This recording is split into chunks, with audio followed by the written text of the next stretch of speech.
জিয়াউর রহমানই গণতন্ত্র হত্যাকারী বলছেন পররাষ্ট্রমন্ত্রী।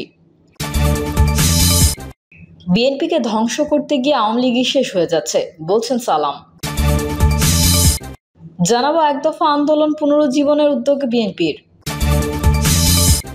বেনজির বিদেশে পালিয়ে যাবে, কেউ কিছু জানে না, এটাও বিশ্বাস করতে হবে বলছেন রিজভী। এবং সর্বশেষ জানাবো ডক্টর ইউনূস প্যাথোলজিক্যাল লায়ার। এতক্ষণ শুনছিলেন সংবাদ শিরোনাম, এবার বিস্তারিত। জিয়াউর রহমানই গণতন্ত্র হত্যাকারী বলছেন পররাষ্ট্রমন্ত্রী।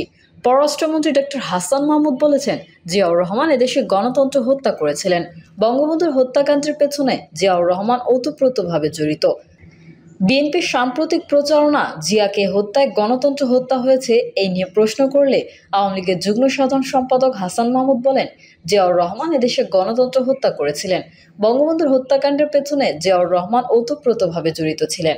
সেই কারণেই খন্দকার মোস্তাক ক্ষমতা নেওয়ার পর জিয়াউর রহমানকে সেনাবাহিনীর প্রধান হিসেবে নিয়োগ করেছিলেন।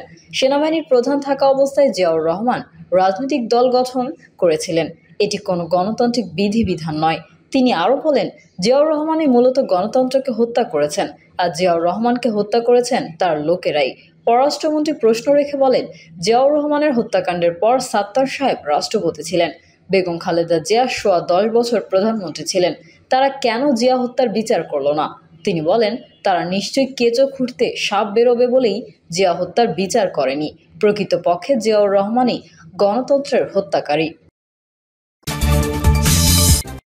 বিএনপিকে ধ্বংস করতে গিয়ে আওয়ামী লীগই শেষ হয়ে যাচ্ছে বলছেন সালাম। বিএনপি চেয়ারপারসনের উপদেষ্টা ও ঢাকা মহানগর দক্ষিণের আহ্বায়ক আব্দুস সালাম বলেছেন, বিএনপিকে রাজনৈতিকভাবে ধ্বংস করতে গিয়ে আওয়ামী লীগ নিজেরাই শেষ হয়ে যাচ্ছে। বিএনপি সহ গণতন্ত্রকামী জনতার উপর যে অত্যাচার চালিয়েছে তার জন্য আওয়ামী লীগ দেশে বিদেশে প্রত্যাখ্যাত হয়েছে। শুধুমাত্র বিএনপি যাতে ক্ষমতায় না আসতে পারে সেই জন্য আওয়ামী লীগ অবাধ ও সুষ্ঠু নির্বাচন দিচ্ছে না দাবি করে সালাম বলেন, এতে বিএনপির কোনো ক্ষতি হয়নি, ক্ষতি হয়েছে আওয়ামী লীগের। মানুষ এই সরকারকে ভোটচোর সরকার বলে। তিনি বলেন, স্বাধীনতার পরও জাসদকে ঠেকাতে গিয়ে আওয়ামী লীগ একবার বিলীন হয়েছিল, পরে জিয়াউর আওয়ামী লীগকে রাজনৈতিকভাবে পুনরায় প্রতিষ্ঠিত করেছেন। আজকে জিয়াউর রহমানকে নিয়ে তারা আজেবাজে কথা বলে। আসলে আওয়ামী লীগ একটি অকৃতজ্ঞ রাজনৈতিক দল। তিনি আরও বলেন, গণতন্ত্র নিধনকারী আওয়ামী লীগ ভালোভাবেই জানে তাদের আয়ু শেষ, তাই তারা নিজেদের আখের গোছাচ্ছে। যে যেভাবে পারে লুট করে নিচ্ছে, সব লুটের একদিন বিচার হবে। আজিজ বেনজিরের মতো সকলের অপকর্ম প্রকাশ পাবে। দুর্নীতি করে হাজার কোটি টাকার মালিক হবেন, কিন্তু ভোগ করতে পারবেন না, বিচারের মুখোমুখি হতেই হবে। একদফা আন্দোলন পুনরুজ্জীবনের উদ্যোগ বিএনপির। জাতীয় নির্বাচনের প্রায় 5 মাস পর এসে সরকার বিরোধী একদফার আন্দোলন পুনরুজ্জীবিত করার উদ্যোগ নিয়েছে বিএনপি। এই লক্ষ্যে যুগপথের শরিকদের সঙ্গে গত মাসে ধারাবাহিক বৈঠক করেছে দলটি। তবে আগামীর সেই আন্দোলনের কৌশল কি হবে, বিএনপি এবার কিভাবে এগোবে তা জানতে চায় দলটির তৃণমূল। এই কারণে প্রধান শরিক বিএনপির কাছে একই জিজ্ঞাসা যুগপথ আন্দোলনের মিত্রদেরও।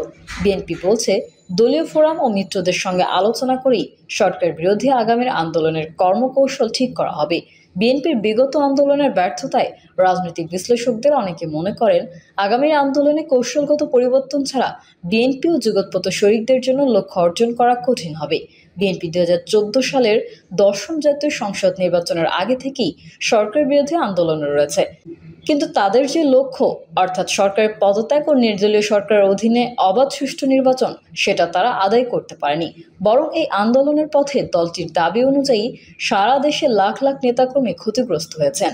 সর্বশেষ দ্বাদশ সংসদ নির্বাচনের আগের আন্দোলনও সফলতা পায়নি। বিএনপি তৃণমূলের নেতারা বলছেন, গণতন্ত্র পুনরুদ্ধারের আন্দোলনে তারা রাজপথে ছিলেন, আছেন এবং আগামীতেও থাকবেন। তবে আগামী আন্দোলনের কৌশল কি হবে, কর্মপরিকল্পনা কি হবে, কেন্দ্রের কাছে তা জানতে চান তারা। সরকার বিরোধী আগামীর আন্দোলন সামনে রেখে গত 12 থেকে 16 মে পর্যন্ত যুগপথের শরিকদের সঙ্গে বৈঠক করেছে বিএনপি। সেখানে শরিকরা বিভিন্ন প্রস্তাব ও মতামত দিয়েছেন। আগামীতে বিএনপি কিভাবে এগোতে চায়, টার্গেট কি, তা জানতে চান গণতন্ত্র মঞ্চ। বৈঠকে আগামীর আন্দোলন সফলে বিএনপিকে বিগত আন্দোলন ব্যর্থতার যথাযথ কারণ অনুসন্ধানেরও তাগিদ দেয় গণতন্ত্র মঞ্চ।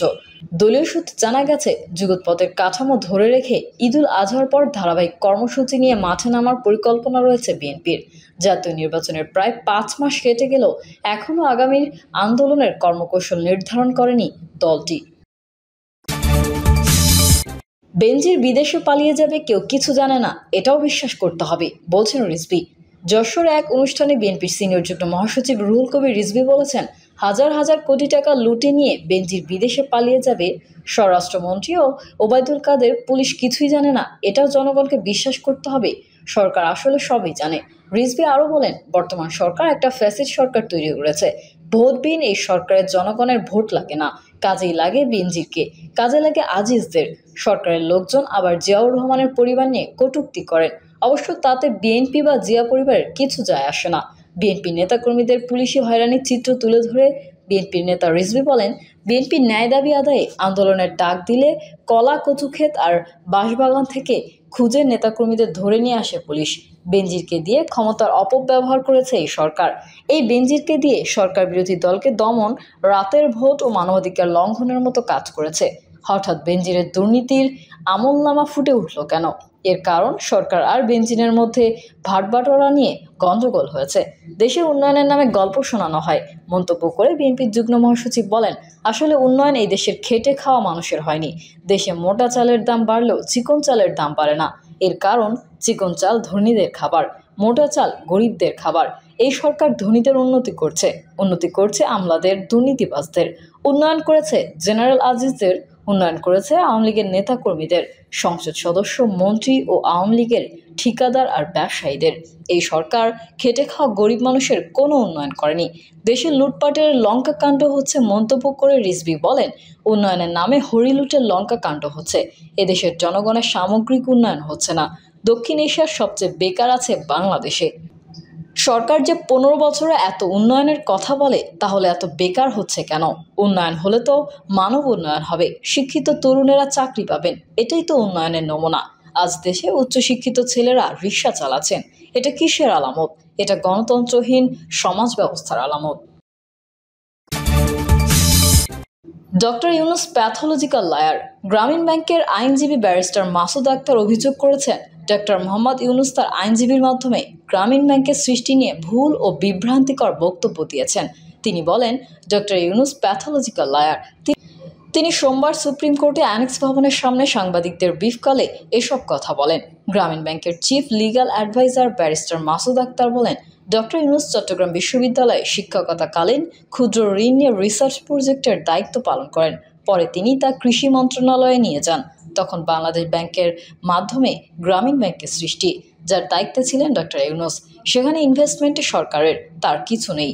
ডক্টর ইউনূস ও তার বাবার একটি ঋণ জর্জরিত প্রতিষ্ঠান ছিল। সেই প্রতিষ্ঠানকে বাঁচাতে ডক্টর ইউনূস ঋণ ছাড় করেন। তিনি তা মওকুফ করান, যা তিনি করতে পারেন না বলে মন্তব্য করেন এই আইনজীবী। তিনি আরও বলেন, আমরা ডক্টর ইউনূসকে আঘাত করিনি, তার অপকর্ম তুলে ধরেছি। প্যাকেজেস কর্পোরেশনকে উনি গ্রামীণ ব্যাংকে দিয়েছেন বলে বক্তব্য দিয়েছেন, কিন্তু এ ধরনের কোনো দলিল গ্রামীণ ব্যাংকের নেই। এই আইনজীবী বলেন, এসবিএফ থেকে তিনি ঋণ নিয়েছেন, কিন্তু এসবিএফ গ্রামীণ ব্যাংকের ফান্ড। গ্রামীণ ব্যাংকের আইনের ব্যত্যয় ঘটিয়ে তিনি ঋণ নিয়েছেন, বিদেশি কারো কাছ থেকে নয়। গ্রামীণ ব্যাংকের আইনজীবী বলেন, ডক্টর ইউনূস বলেছেন উনি নিজ বা পারিবারিক কোনো সুবিধা নেননি, কিন্তু উনি প্রিন্টিং প্রেসের জন্য ওনার প্রতিষ্ঠানকে শত কোটি টাকার ওয়ার্ক অর্ডার দিয়েছেন, ও তা 30 থেকে 40% বেশি দরে দিয়ে। ওনার এক জিএম এসবের প্রতিবাদ করেছেন, তাকে উনি নির্যাতন করেছেন। গ্রামীণ ব্যাংকের জন্য ডক্টর ইউনূসের স্যাক্রিফাইস অনস্বীকার্য। এদিকে ডক্টর মোহাম্মদ ইউনূসের আইনজীবী আব্দুল্লাল মামুন বলেছেন, গ্রামীণ ব্যাংকের জন্য ডক্টর ইউনূসের স্যাক্রিফাইস অনস্বীকার্য। সোমবার এসব বিষয়ে সাংবাদিকদের সঙ্গে কথা বলেন এই আইনজীবী।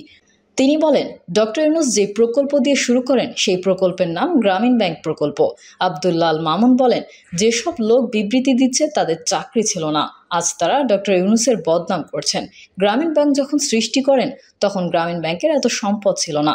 আইনজীবী বলেন, গ্রামীণ ব্যাংক লোভ লালসায় পড়েছে। প্যাকেজেস কর্পোরেশন ডক্টর ইউনূস গ্রামীণ ব্যাংককে দেননি, তার ম্যানেজমেন্টের দায়িত্ব দিয়েছেন। গ্রামীণ ব্যাংকের তখন এত সম্পদ ছিল না। তিনি বলেন, প্যাকেজেস কর্পোরেশন দিয়ে গ্রামীণ ব্যাংক লাভ করেছে, আর ডক্টর ইউনূস ও তার পরিবার নিঃস্ব হয়েছেন। তার পরিবার এর জন্য স্যাক্রিফাইস করেছে। আল মামুন বলেন, একটা বিশেষ গোষ্ঠী তার বিপক্ষে কাজ করছে, তার সঙ্গে আন্তর্জাতিক একটি মহলেরও হাত আছে। তিনি বলেন, ডক্টর ইউনূসকে বিশ্বব্যাংকের প্রেসিডেন্ট হতেও প্রস্তাব দেওয়া হয়েছিল, কিন্তু উনি তা প্রত্যাখ্যান করেন। উনি দারিদ্র্য দূর করতে চেয়েছেন। প্রিয় দর্শক, এই ছিল এখনকার সর্বশেষ সংবাদ। আপডেট সংবাদ পেতে চ্যানেলটি সাবস্ক্রাইব করে বেল আইকনটি ক্লিক করুন।